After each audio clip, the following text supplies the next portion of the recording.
Hello, East Longmeadow, and welcome to another edition of What's Up in ELPS. I'm Courtney Ingalls. And I'm Natalie Rathbun. We'll start tonight on Meadowbrook, where kids recently were introduced to some very special visitors. Becky Tucker of Outlaw Ridge Sled Dogs and her team of Siberian Huskies stopped by to say hello and share some knowledge of their very exciting and demanding sport. So, I'm Becky, and this is Outlaw Ridge. This is only really half of Outlaw Ridge. These are the 16 dogs that have pretty much been the serious trainers this year. There's 31 dogs altogether at home. When you run these races, you are not allowed any help. Sometimes they let your handlers go into the checkpoints to see you, but they can't be anywhere near the dogs. When you get into checkpoints, there's a lot of things that go on. The dogs are all hooked to their tugs and their neck lines because they're running. You immediately unhook their tug lines, drop straw, actually you snack them first, drop straw, check their feet, get out your cooker, put your food and water together. They have to eat, then you have to check all their feet, take their booties off, check all their wrists, check their shoulders and make sure nobody's sore. Give them a little love, some TLC. After the presentation, some of the students shared their thoughts for What's Up. I learned that there were different sleds than just wood sleds. I learned that you have to be smart and you have to bring extra pairs of booties. I learned that dogs can be smarter than people. So do you think you're going to start doing this now? Yeah, I really want to because I love dogs. I think I would because I really love dogs too. I think I would because I like dogs too. I think I would because I love dogs too. I don't think I would because I'm allergic to them.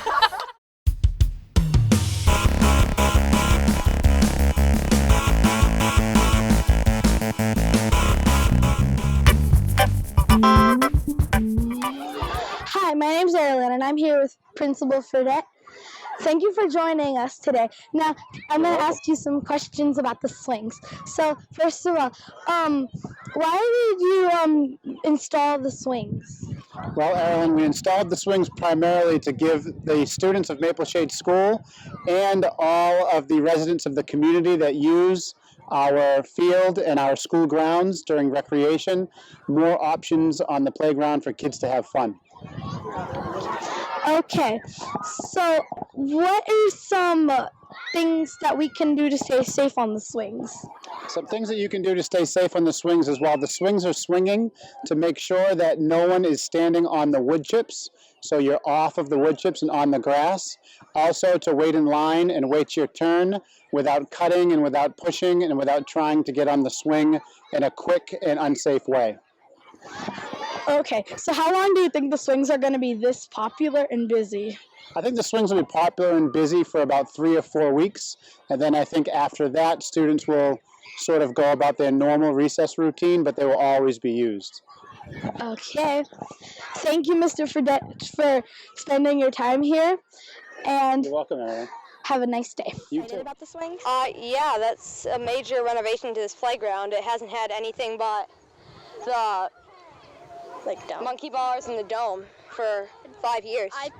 And now they're new too, so then they go wicked high because old ones don't go that high.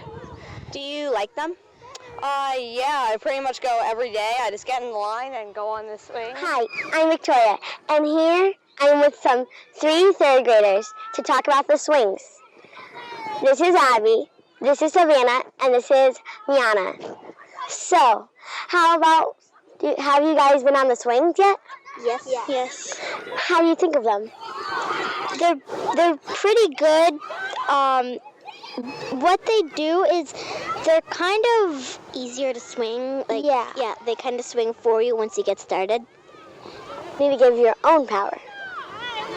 How about you, Abby?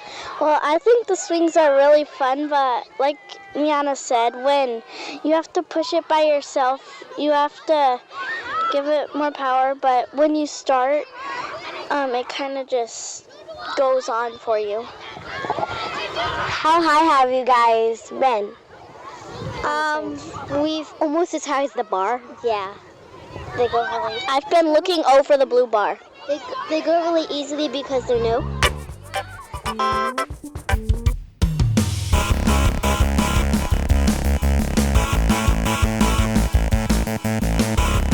From Broadway to television to Birchland Park Middle School, Neil Simon's Odd Couple has generated laughs through 3 generations. Last week, the BP Players recast Oscar and Felix as females and performed 2 shows with a cast that featured Colleen Ferry as Olive and Kathy Hood as Florence. They were supported by Julia Krause, Don Lemoyne, Joe Varney, Carrie Jackson, Diana Gomes, and Principal Tim Allen. Okay. Jesus will have a very, very, very dry martini. I'll put a sponge in the glass. The players enjoyed the chance to put themselves in a new situation, something they asked their students to do every day. We had 2 Tarzan in the same picture once. Never 2 Tarzans in the same picture. I am no good with liquor. I get aggressive. The show was directed by Mark Giza and raised over $3,000 to support after-school programs at Birchland Park. And another thing, I'm sick and tired of smelling your cooking. I've had it up to here with your polyester, polysaturated, unsaturated fats. Whatever the heck that is. I don't even know. Now get that spaghetti off my table. That's funny. That's really funny. What the hell is so funny? It's not spaghetti. It's linguine.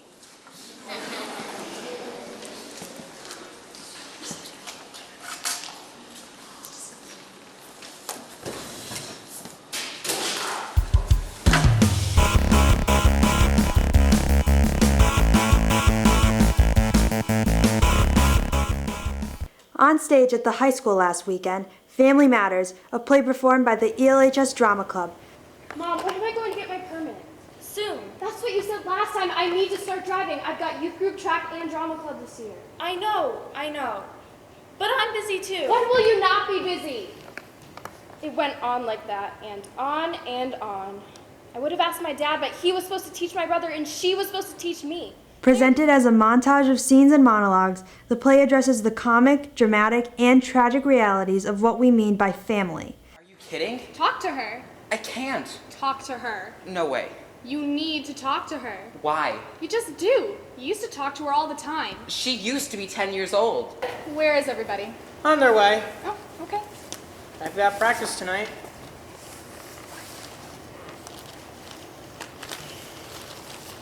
I'll be right back. Where are you going? Check my email. Rob, we're having a family meeting. Where is everyone? They're around. So I'll be right back.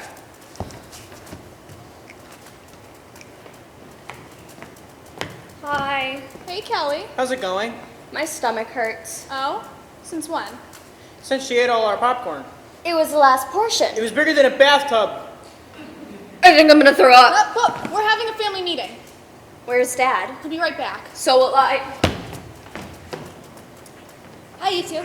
We're having a family meeting, right? Right. How's it going? Pretty good. Where's Dad? He'll be right back. I better call my ride. Make it quick. I'll be right back. Do we have lemonade in the fridge? I'll be right back. Hey, how's it going? I thought we were having a family meeting. We are. So where is she off to? Lemonade. Ooh, really? I'll be right back. You seem upset. Do I? Really? Yes. Would you like to talk about it? No. Well, you can't let life get you down. Because life is like football.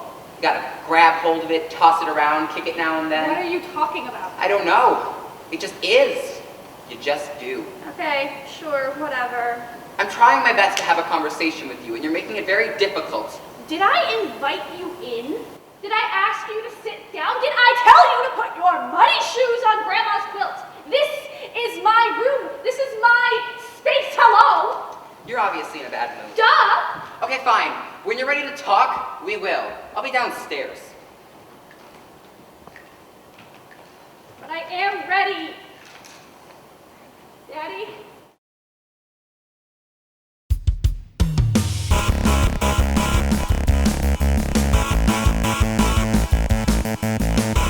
Here's something else that impacts our life experience but isn't always easy to define: politics. With the presidential election setting out to Trump and Clinton, and an historic change locally with the new town charter and 32 candidates running for town council, an understanding of government is something one town resident and one ELHS junior believe ought to be part of our education. And it's the area of civic education. Less than 15% of this graduating class will have taken a government course. And it's AP government, at which a B average is recommended to get into the course. The course doesn't have the opportunity to do some of the extra things that Jonathan will refer to. In Connecticut, it's required. 10 other states, it's required. When it is required, voter registration goes up, voter participation goes up, and involvement in government goes up. High school students that don't have a basic understanding of our system of government are not likely to participate in the process as adults.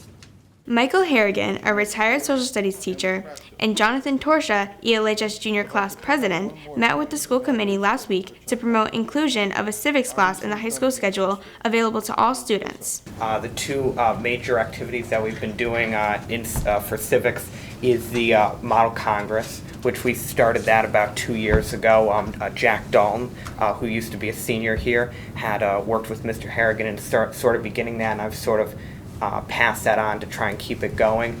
We've been now for 2 years. This is a great after-school club, but what would be great is having this American government class. You have more people that are going to be talking about it on a consistent basis. Recently, I interviewed the two as part of a discussion held with my media production class in the LCAT studio. So the first question I'm going to ask is, what is the topic at hand that you are trying to let the student council know about that you're really passionate about?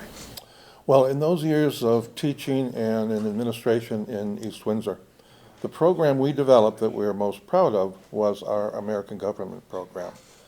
And a requirement of American government has been instituted by the state of Connecticut. Every student that graduates from a school in Connecticut must take a half year of American government. Improved civic learning goes hand in hand with active citizenship. So you have to know about the government before you get involved with the government. Okay? And I know many of us say there's aspects of government that's boring, right? It's boring. It's too many details. The point is, though, the more you know, the more you'll understand the system. And that's our pushing for an American government class here for all students. Not just for the B students, but C students vote as well. C students should have a government class as well, you know? And maybe it would be there if you were required to take, as part of MCAS, a civics portion. Then we would have an American government class. But it's been kind of pushed to the back burner. And if people were more educated about it during high school or during middle school, they might be able to know, what's going on when they're in their 30s or 40s and they don't really know what's going on in the political process. And if you don't study government, you're probably not going to be involved in government. At the same time, we're affected by it. No matter what your interest is, no matter what it is, government will affect you. And we have seen in the past here in town, one election we had 5% turned out. 5% of the 16,000 people, well, no, about 11,000 voters, okay? Lately, it's been much better. Why? Because they see the difficulties of not being involved in the process. So it is often said we get the government we deserve. And 3 years ago, very few people ran for office in East Longmeadow.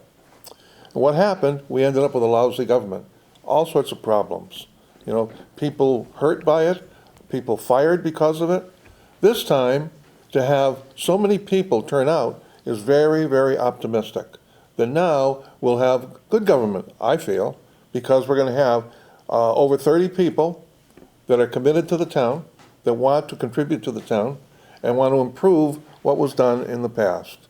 And to have a 19-year-old run is impressive, I think, So just keep that in mind. Yes. If you're 18 by November 8th, you can register and vote in the presidential primary. Who do you want? Do you want Donald Trump or do you want Hillary Clinton? Trump? There's a Trump vote right over here. And I hope over the next 2 months he listens to Trump and his issues, okay? Will you do that? Yeah. Great, wonderful. Okay. All right. All right, well, thank you very much. Thank you very much. And be good citizens.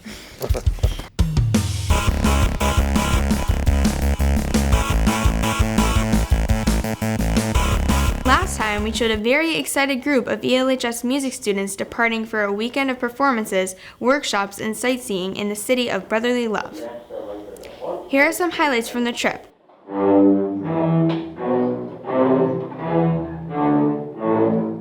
Yeah, great. That'll give us a sense of being noble, too. Let's try it, everybody, please, at 21. 1 and 2 and 3.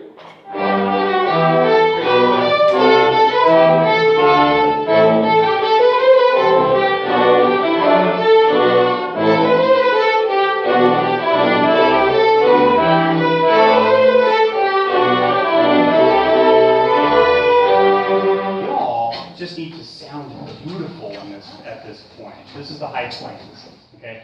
Very, we want to paint kind of a landscape here. Play that first chord again. The dynamic we just did when we were supporting each other. 1, 2, 3, 4. Good. Now make the front end. Oh, great plains, expansive landscapes. 1, 2, 3. Not ah. 1, 2, 3. Good. Let's put it together now. Think about that dynamic. Match the people around you. Match the people around you. Everybody's in. 181 and 1, 2, 3.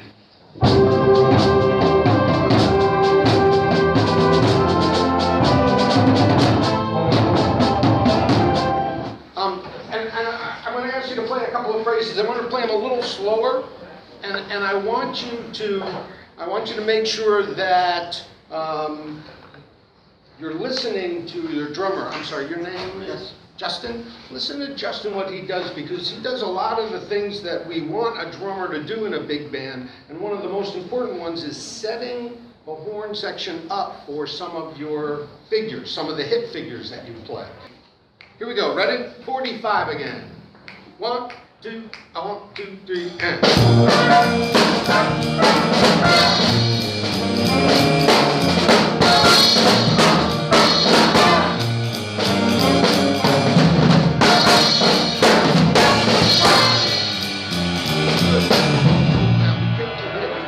You know your football goalpost.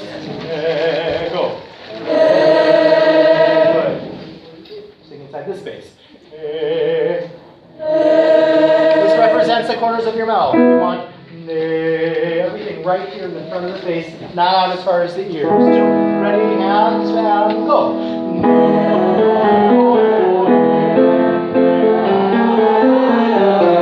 Now, Dad, everyone, the second room face this way, the second room face this way, please, quickly. Everyone say, ah. Ah. Oh. Ah. Oh, listen, ah. Ah. Oh. Oh. There's nothing that happens differently. Ready?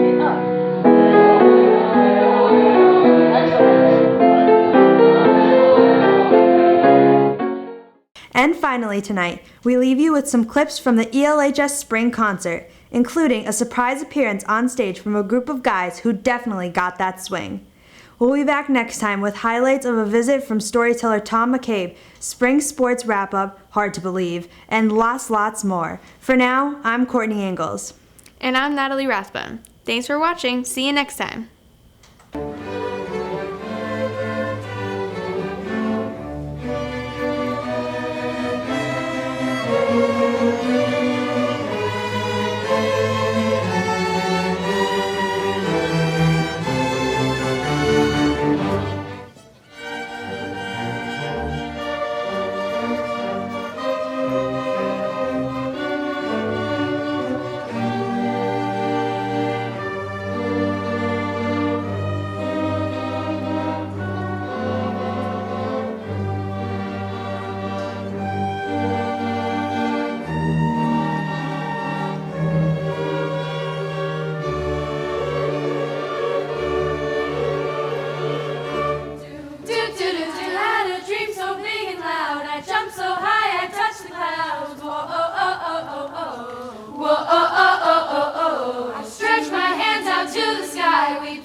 WHATS. And today we're actually going to be joined by the East Meadow varsity baseball team, fresh off a win against Amherst, 7-3.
It's me. I was wondering if after all these years you'd like to read, to go over everything. They say that time's supposed to heal you, but I ain't done much healing. Hello, can you hear me? I'm in California dreaming about who we used to be.